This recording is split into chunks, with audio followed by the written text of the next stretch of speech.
Lawmakers passed a continuing resolution Saturday night to fund the government until mid-November, November 17th, and avert a government shutdown, leaving Congress as 45 days to pass the remaining appropriations bills on the docket. You just heard the chairman say they've already funded 70%. Joining me right now is Georgia Congressman Buddy Carter. He is a member of the House Budget Committee. Congressman, it's good to see you this morning. Thanks very much for being here.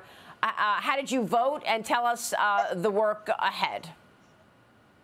Well, first of all, I supported the continuing resolution. Whereas I understand that a government shutdown is not the worst thing that could happen. The worst thing that could happen would be for us to continue this reckless spending that we have that has led to a $33 trillion debt, that has led to a $2.5 trillion budget deficit this year. That cannot continue. That's the worst thing that would happen. But a government shutdown is not the answer. Yes, it brings attention to it, and it needs attention brought to it. But at the same time, we need to keep doing our work. We've got 70% of it done thus far. We need to finish the rest of it. I believe we can do that. The Speaker's got us in this week. We were scheduled to be out, but we will be in. We'll be doing our work, and we'll be finishing up. Meanwhile, Matt Gaetz, congressman from Florida, rounding up a couple of other people to threaten to bring a motion to vacate this week to oust Speaker McCarthy. Gaetz posted on X, "I am trying to change Washington, Congressman." What's going on there in terms of this motion to vacate? What are your expectations?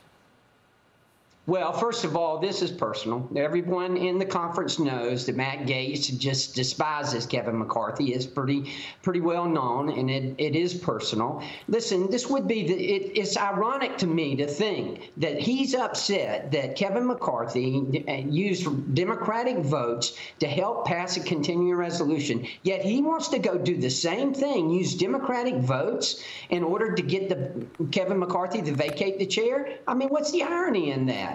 He is no better off. Kevin McCarthy's done a great job as our speaker. We've made a lot of success, a lot of gains, and we need to continue on now. What about the drama over the weekend with Democrats trying to stall the continuing resolution? I mean, New York Congressman Jamal Bowman is apologizing this morning after being caught on camera pulling a fire alarm before the House could vote on the short-term government funding bill.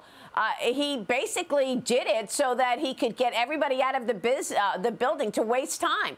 And amazingly, New York Congresswoman Alexandria Ocasio-Cortez is defending Bowman. Watch this.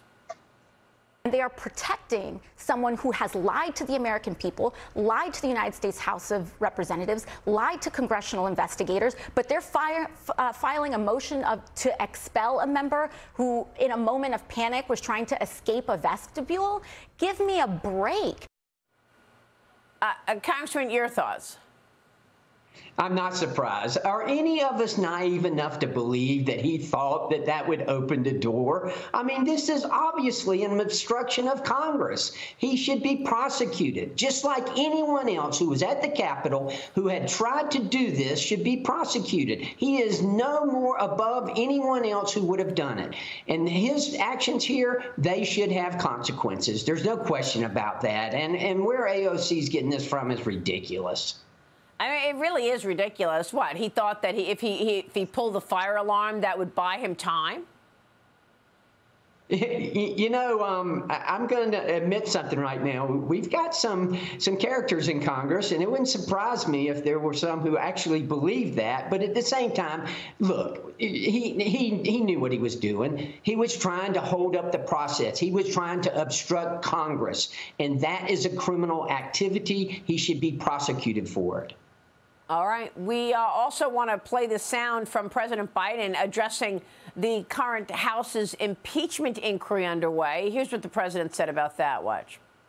The Speaker's made a terrible bargain. In order to keep the speakership, he's willing to do things that I think he knows are inconsistent with constitutional processes. Congressman, what exactly is he talking about? Who knows what he's talking about? If he's talking about the impeachment inquiries, then he's absolutely wrong. Look, what we're doing in the impeachment inquiries is right. It is evidence-based, it is logical, and it is constitutionally required. We in Congress have the responsibility of following up on these things. Remember, these are not articles of impeachment yet. They are only in the inquiry. We are looking to see if there's enough evidence to bring about an impeachment.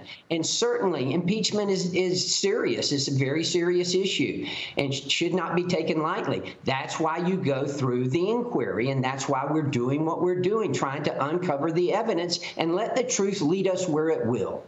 Well, how much more evidence do you guys need? I mean, we've got 20 shell companies. You know, the chairman of the House Oversight Committee says the Bidens have taken in $20+ million. You've got witness testimony calling this bribery and a cover-up of that bribery from the DOJ. What are you looking for?